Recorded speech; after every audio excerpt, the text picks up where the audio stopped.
ಕಡಲೆಕಾಯಿ ಚಟ್ನಿ ಮಾಡ್ತಾಯಿದ್ದೀವಿ ಇವತ್ತು. ಕಡಲೆಕಾಯಿ ಚಟ್ನಿ ಮಾಡೋದು ಹೆಂಗೆ ಅಂತ ನಾನು ಹೇಳ್ಕೊಡ್ತೀನಿ ಬನ್ನಿ. 1 ಬಟ್ಲು ಕಡಲೆಕಾಯಿ ಬೀಜ ತೊಗೊಳ್ಳಿ, 4 ಮೆಣಸಿನ್ಕಾಯಿ, ಬ್ಯಾಡಿಗೆ ಮೆಣಸಿನ್ಕಾಯಿ 4, ಸ್ವಲ್ಪ ಹುಣಸೆಹಣ್ಣು, ಬೆಳ್ಳುಳ್ಳಿ ಒಂದು 5-6 ಸೀಡ್ಲು ಬೆಳ್ಳುಳ್ಳಿ ತೊಗೊಳ್ಳಿ, ರುಚಿಗೆ ತಕ್ಕಷ್ಟು ಉಪ್ಪು,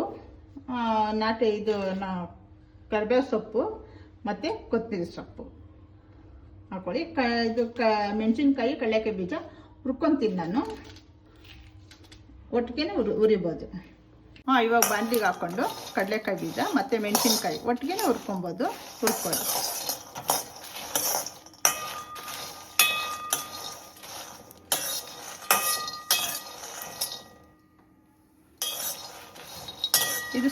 ಇದು ಹುರ್ಕೊಂಡಾದ್ಮೇಲೆ ಸಿಪ್ಪೆ ತೆಗಿಬಾರ್ದು, ಹಾಗೆ ರುಬ್ಕೊಬೇಕು. ಆವಾಗ ರುಚಿ ಚೆನ್ನಾಗಿರುತ್ತೆ, ಜೀರ್ಣನೂ ಆಗುತ್ತೆ. ಇವಾಗ ಹುರ್ಕೊಂಡಿದ್ದೀನಿ ನಾನು, ಮಿಕ್ಸಿಗೆ ಹಾಕ್ಕೊತೀನಿ. ಸ್ವಲ್ಪ ನುಣ್ಣಗೆ ಮಾಡ್ಕೊಬೇಕಿದ್ದು ಚಟ್ನಿನ, ತರಿ ಮಾಡಬಾರ್ದು.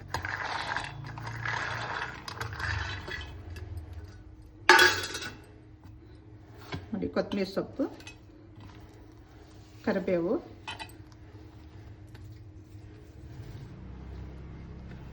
ಆರೋಗ್ಯಕ್ಕೆ ಒಳ್ಳೆಯದು, ತಿನ್ನೋಕ್ಕೂ ಚೆನ್ನಾಗಿರುತ್ತೆ ಚಟ್ನಿಗೆ. ಬೆಳ್ಳುಳ್ಳಿ, ಹುಣಸೆಹಣ್ಣು ವಾಶ್ ಮಾಡಿ ಇಟ್ಕೊಳ್ಳಿ ಫಸ್ಟು, ಹಾಕೋ ಮುಂಚೆ. ಮೆತ್ತಗಿರುತ್ತೆ, ಬೇಗ ನುಣ್ಣಗಾಗುತ್ತೆ ಮಿಕ್ಸಿಲಿ.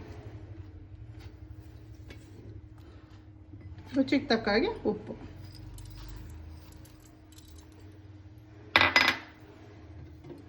ಸ್ವಲ್ಪ ನೀರು ಹಾಕ್ಕೊತೀನಿ.